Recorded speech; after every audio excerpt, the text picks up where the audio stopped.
This week on the Communicators, a discussion with President Obama's choice to head the Federal Trade Commission, Joel Leibowitz.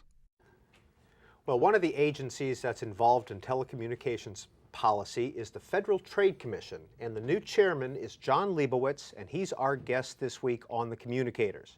Joining us also is Grant Gross of the IDG News Service, and he will also be questioning Mr. Leibowitz. But Mr. Leibowitz, if you would, explain just a little bit about the Federal Trade Commission and its intersection with telecommunications policy. Well, the Federal Trade Commission, as you know, does two things: consumer protection and antitrust. And in that context, we do have interaction with telecommunications, in part because so much of telecommunications has been deregulated recently. And so with the deregulation comes the need for enforcement rather than regulation. And so we're a law enforcement agency, and we do some telecommunications work, and we also do studies relating to telecommunications as well. Well, let's start with the consumer protection aspect of the FTC. What do you see falling into that category? Well, I think first and foremost is privacy, particularly internet-related privacy. We believe, and all the commissioners do, and we're a very collegial agency, that your computer is your own. It's not owned by the person who sends you software or emails. And flowing from that, we take a real interest in privacy protection. So we have brought more than 100 spam and spyware cases. We have recently wrote guidelines for behavioral marketing, which is when advertisers collect information from consumers. And we want to remain very, very active in the field. And the other thing, of course, we do is we run the Do Not Call list, and which has been, I think, the humorist Dave Barry called it the most successful government program since the Elvis stamp. And even though there are still some malefactors who break the law, for the most part, it's helped to give peace and quiet to American consumers, at least at their dinner hour. Should internet providers be self-regulating when it comes to internet privacy? Or is there a role for the FTC and for Congress? Well, I mean, this is a subject of a debate that's going to happen in Congress soon. From our perspective as an agency, we believe in self-regulation so long as it's vigorous. But what we said in our guidelines and the principles that we wrote and we issued earlier this year was that it is very, very important for companies to give consumers notice and allow them to consent to their information being used. And if privacy policies can't be understood by consumers, that's a problem. Grant Gross. Let me follow up on that, Sure. Mr. Chairman. A lot of the privacy policies out there right now, privacy advocates have said, are not very easy to understand. You might be agreeing to something on page 7 of a privacy policy to be being tracked. Well, I mean, that's exactly right. What we found, particularly in some of our spyware cases, is that the privacy notice will be embedded somewhere in the EULA, in the Uniform Licensing Agreement. Consumers won't see it, so they won't know what they're agreeing to. If that's the case, and consumers don't see those privacy problems, that's a problem for us, and it may violate the FTC Act. Okay. Do you see any type of new regulation that would help the FTC in terms of privacy and particularly in online tracking, which behavioral advertising, that seems to be a big issue right now? Well, it is a big issue, and again, we believe that if companies give consumers notice so that they can consent, that goes a long way towards ensuring that the marketplace is working there. There are obviously some benefits to behavioral advertising. Consumers get ads that relate to them more. But if consumers don't have adequate consent and notice, we're going to go after them under the FTC Act, which prohibits unfair or deceptive acts or practices. And I know Congress is concerned about this, and Mr. Boucher, who chairs the Telecommunications Subcommittee, is introducing or has introduced legislation. We also work with Congress. And so, but again, we believe self-regulation is the best approach. If we don't see better self-regulation in the marketplace, though, I think that's really going to drive legislation going forward. Chairman Leibowitz, if we could take a semi-concrete example. Let's say someone's on a news site and there's an ad for an auto, and they click on that auto ad. Mm-hmm. Where do you see the FTC falling in there? I mean, there's nothing wrong so far, right? From those auto ads. Right. But where do we see? Well, we want to make sure that when a consumer is on a computer and that he's clicking on an ad and that information is being collected, the consumer has at least some degree of notice about what's going on, and so the consumer can consent to that information being collected. And at what stage of the game do you see that information, that notice being given? Well, we see, from our perspective, when we don't see adequate notice, that's when we start our investigations. That's when we go after potential malefactors who have been taking consumers' information and not telling them what they're doing with it. So, for example, if a privacy policy says we will collect your information, but we won't sell it or distribute it to anyone else, and they do it, then the consumer's been deceived. It's unfair, or it's deceptive, and then that's the kind of case that we would look for in an enforcement context. Have there been cases like that? We have had cases like that in the past, and you know, we continue to monitor the internet going forward to make sure that people live up to the standards that we want. And one of them one of those standards is, if you tell consumers you're going to do something with their information or refrain from doing something with their information, you can't then go ahead and do it. And if you change your policy, one of our principles is this: if you change your policy going forward, so that you say we may sell your information or we may transfer it, you have to give consumers notice that you're going to do that so that they can opt in. And from my perspective, at least, an opt-in regime where consumers have to say, yes, you can do something with my information, as opposed to an opt-out regime where that information can be used without the consumers affirmatively consenting, is a preferable approach. Is that a preferable approach both for use of consumer data and for tracking of consumers? I think a lot of companies right now who are doing tracking don't get opt-in permission. I think some of the more enlightened companies do opt-in. I think a lot of them don't. Opt-out isn't illegal necessarily, right. But I think the better practice is always opt-in, because then consumers know exactly, they think about what they're doing rather than just simply clicking a box. Mm-hmm, mm-hmm. And finally on that issue, Chairman Leibowitz, do you feel that the online community and network providers and websites have done enough so far? Well, I would say this. There are a lot of good actors in the online community, but you know, part of our job is to look at the bottom feeders in that community, because those are the people who might be violating the law. So we hope that most companies get up to the level of the standards and the guidelines that we issued. If they don't, then you know, we're going to do what we do best, which is enforce the law. Is spyware, in your view, an unfair trade practice? Spyware is an unfair trade practice, an unfair deceptive practice, and we've brought a number of spyware cases, including a number of cases against providers of what we would call nuisance adware. You know, the kind of adware you get in your system and it slows down your computer and it serves pop-up ads.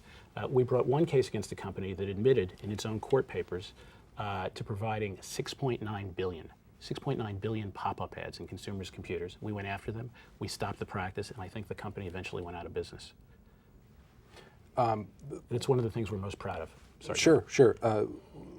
There's a bill in Congress right now dealing with spyware. I think it's Representative Bono Mac's bill. Mm-hmm. What do you think of that bill? Can you talk about it a little bit, and what's the FTC's position on it? I know a little bit about this legislation. One of the things that I believe it has is it would give us fining authority for violators, and we think that would be awfully helpful.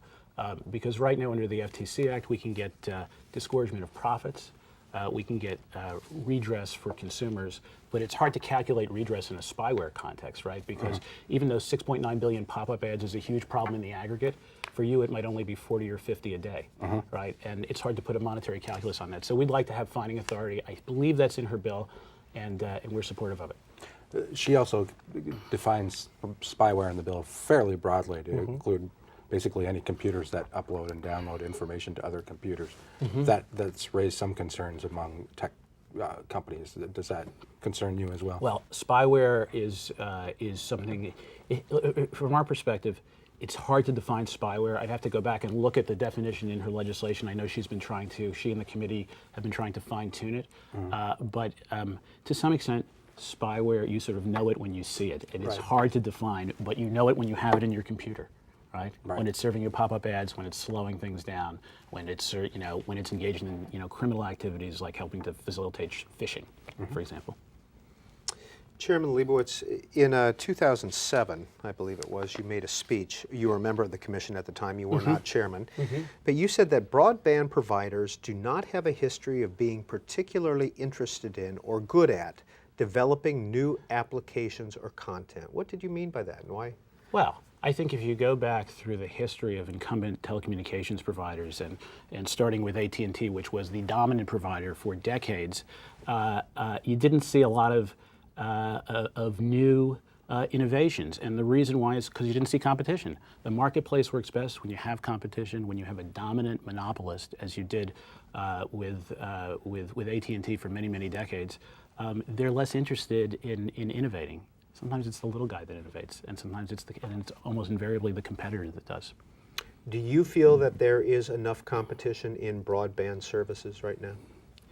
Well, from my own perspective, I think we could see more. Right now there are two major broadband providers. You don't have a perfect marketplace or even a fairly competitive one when you have two. It would be great to see 3 or 4 or 5. And I think many people have been searching for that third pipe to the home for quite some time. It hasn't yet arrived. I do think with the president's stimulus package and the addition of funding for more broadband rollout, maybe we'll see that third pipe to the home, and I think that would be good for consumers and for competition. And so 3 is enough in your view? 3 is better than 2. Because when a company gets big, an AT&T, a Microsoft, a Google, do they all almost automatically become a target of regulation or suspicious because they're so big? I don't think they should.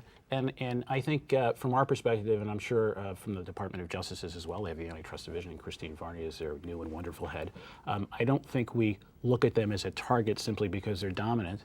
I think, at least from our agency's perspective, we see if they're engaging in any anti-competitive conduct, and if they are, we go after them or we investigate them.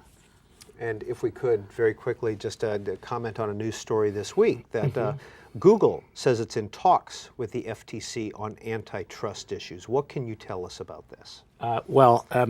I think since Eric Schmidt confirmed this yesterday, we can say that we are investigating Google for a violation of the Interlocking Directorate's provision that prohibits competitors from sitting on each other's boards. And I don't want to say anything, and I can't say anything more than what he's already confirmed. There have been larger complaints about Google and antitrust and concerns that it's either close to a monopoly or already one in online advertising.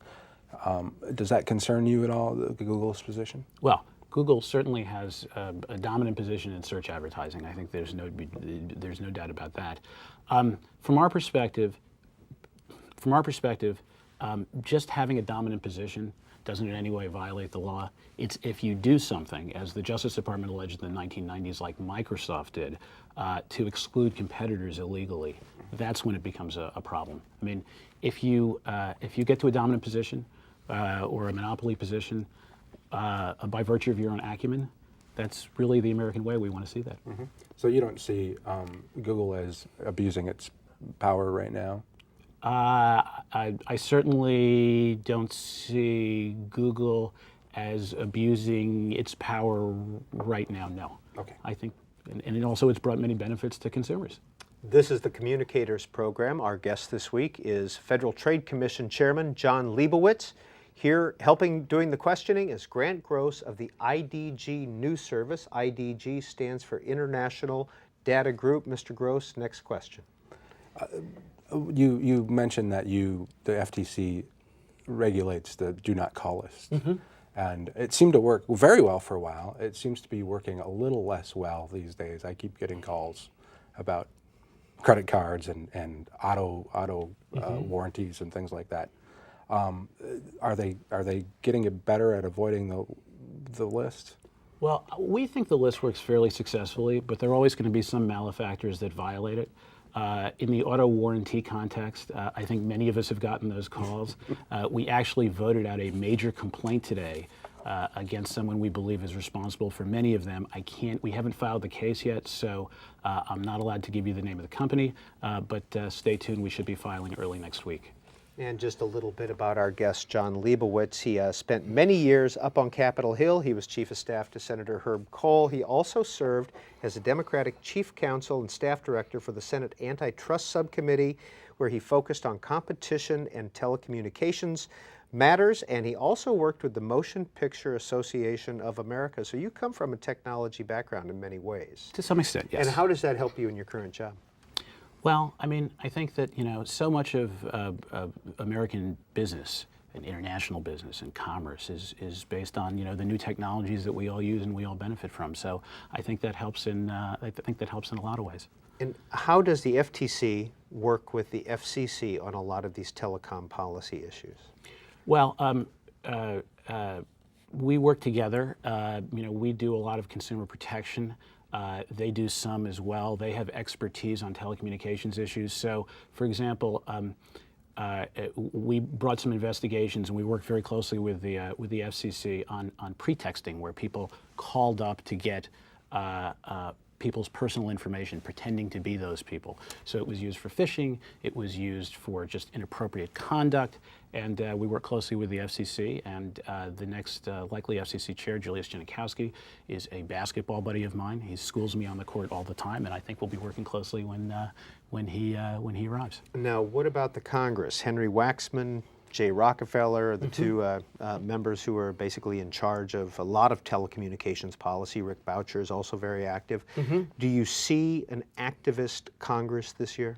I see, when I look at those two chairmen, two very dedicated public servants who are working really hard in a variety of areas. Telecommunications is one. We're working with both of those committees on generic drug-related issues. One of our biggest issues, and maybe our most important antitrust issue going forward at the FTC right now, in terms of the greatest good for the greatest number of people, involves what we call pay-for-delay settlements, where the brand pharmaceutical company pays off its generic competitor to stay out of the marketplace, and consumers are left holding the bag or footing the bill. And Mr. Waxman and Bobby Rush on the House Energy and Commerce Committee are our lead sponsors, along with Mr. Dingell. What about with telecom policy? And with telecom policy, we work with, I would say, we work with those committees on telecommunications policy, and also more on sort of privacy-related matters, right? Which is where we really fill a big role in among government agencies. Let me ask about cybersecurity a little bit. There's been bills introduced in Congress this year. One that supposedly would bring new regulations to the private sector. What's your feeling on new legislation that's coming out? Well, we'll always look at new legislation, and we like to work with members of Congress. Even when we sometimes disagree with them, we'll give them technical support in drafting legislation. From our perspective, one of the most important things that we can get is civil fining authority to go after malefactors. When we bring a complaint against someone for an unfair, deceptive act or practice, again, we can only get redress or disgorgement of profits, but we can't give a really strong deterrent, that is, fine somebody. So we like to see that in some of the pieces of legislation that Congress is working on. And one of the other areas where we work closely with those committees is in the area of predatory mortgages, because we cover a whole swath of the economy, and obviously consumers are hurting now. We've brought more than 70 cases in the last 5 years, and a half dozen cases in the last few months. And in the omnibus appropriations bill, Senator Dorgan and Senator Rockefeller gave us rulemaking authority to stop some of the worst practices that are out there in terms of mortgage servicing and foreclosure rescue scams. And speaking of scams, a recent article in USA Today talks about scam phone calls ring off the hook during recession. What's the FTC's role in preventing those? People being promised stimulus money or a refinance of a mortgage? Well, we've brought cases recently against these malefactors. In fact, in a couple of the cases, they involved companies that were pretending to be part of the Hope Now Alliance, which is a HUD-sponsored nonprofit. And in one case, I believe, they pretended to be part of HUD. And although they, oddly enough, had a picture of Tim Geithner on the front of their website, the company had a domain name that was registered in Germany, even though the company was in California. And so, yes, I mean, what we have found, anecdotally, we haven't done a study on this, is that a lot of the people who were selling inappropriate mortgages early on are now the ones who are trying to get a couple $1,000s from consumers to try to stop them from, allegedly to help stop a foreclosure. They take the money, they don't do anything, we go after them. Does the FTC, in your view, have enough tools to combat that kind of phone call operation or an email operation? You can always have more tools, but I think we've done a pretty good job going forward. And then again, Congress has sort of recognized that in some areas we need fining authority, and they've started to give it to us. That's really good. The other thing that would be helpful to us, and we just got our budget yesterday, is growing the agency. We were a considerably larger agency in the 1970s in terms of the number of FTEs than we are now, and I think there's a consensus at the Commission that we should grow the agency at a reasonable pace, maybe 3 or 5%, in terms of the number of our employees and the number of our attorneys, and it looks like we're going to get to that level in the new proposed budget by President Obama, so we're very pleased about that. Chairman Leibowitz, when it comes to the issue of network management or network neutrality, are the providers, in your view, doing enough to make sure that everyone has access, or do you see potential action down the road to deal with that issue? Well, I would say this. In a perfect marketplace where you had more competitors, you wouldn't need the government necessarily to be terribly involved. We haven't seen discrimination yet based on content or applications that have contracted with the providers or that are the providers' content or applications. If we do see that, it could be, it may not be. It could be it could raise antitrust problems. And of course, we're a consumer protection agency, and so we believe consumers need to have notice and consent about what they're getting. And so it's very, very important that these providers tell consumers, about the speed that they're getting and whether they're making any types of management decisions in terms of the network that affect consumers. Is it fair to charge, in your view, for higher speeds, or charge more for somebody who's downloading a lot as opposed to the casual user? Speaking for myself, I think it is reasonable to charge more for higher speeds, and if someone is using a lot of bandwidth, like for instance college students on campuses who are downloading pirated movies all the time, it's not unreasonable to charge more for them. But again, you have to do it in the context of giving them notice so that they can consent to it. I just think that you can't surprise someone with a bill, that's like 10 times as much as what they expected. That seems to me to be deceptive or unfair.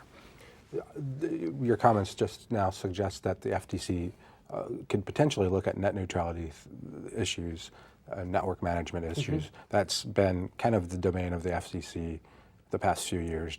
Do you see, what kind of role do you see? Well, I'd say this. It has been the role of the FCC. The FCC is doing a notice of inquiry now on the broadband stimulus money, and we may be contributing to that. But I think particularly in the consumer protection area, we have a big role to play. These, broadband is a deregulated product. That's good. We like deregulation generally. It means companies are flexible to price the way they want to.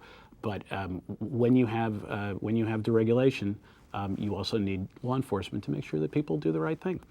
And I'd also say this about net neutrality.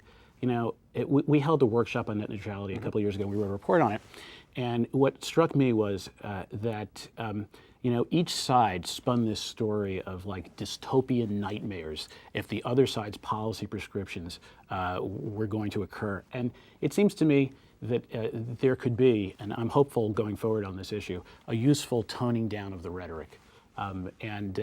Reasonable people can disagree, and hopefully we can, and hopefully going forward, maybe we can come to some sort of agreement on these very complicated issues. It does seem to have toned down a little bit in the last few months or so. So there seems to be some compromise that people are kind of latching onto. Is that your? My sense is they're heading in the right direction. And again, and I think that also it also shows that people in Washington and people who are technology folks, consumer advocates, and business people sometimes can sit around the table and come to agreement on some things. And I'm hopeful, or sit around at a hearing and agree on certain ways of going forward. So. Yes, if you're looking for bipartisanship in Washington, sometimes you can find it. A lot of times we find it at the FTC. I want to peg off your experience at the motion picture industry. Do you feel that the MPAA and the music industry have enough protections for their copyrighted and for their work? I know that they feel that they don't. But that's an industry I've come from, but that I don't work for anymore, and so we try to look at them objectively, and we don't enforce the copyright laws. So. And Grant Gross, final question. Let me go back to cybersecurity for just Yes, one. There's a bill introduced that would require companies to give notification of breaches, data breach notification. The bill, Bobby Rush's bill, would have the FTC kind of writing those rules on when to give notification. Do you support that kind of legislation? Yeah, I think we generally do support that kind of legislation. We have brought more than 25 data security cases. It is important, particularly in the world, the internet world that we live in, that companies that collect your information make sure that they have reasonable security or safeguards in place.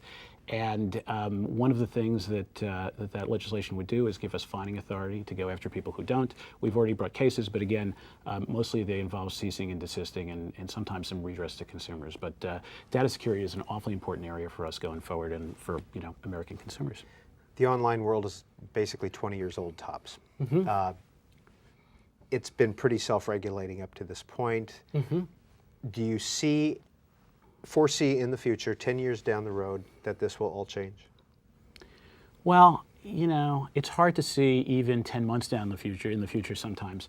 But I certainly hope that, we certainly believe in vigorous self-regulation. I think companies have the ability to do the right thing. I think many of them do. I think most of them want to. And that is the preferred approach from our perspective. On the other hand, if you see them, not having appropriate standards and not protecting consumers' data and not protecting consumers' privacy, then I think that will encourage more regulation, and we might be supportive of it. But again, I don't want to spin my own dystopian future. I'm hoping for good self-regulation. Federal Trade Commission Chair John Leibowitz, thank you very much. Thank you. Grant Gross, IDG News Service. Good to be here.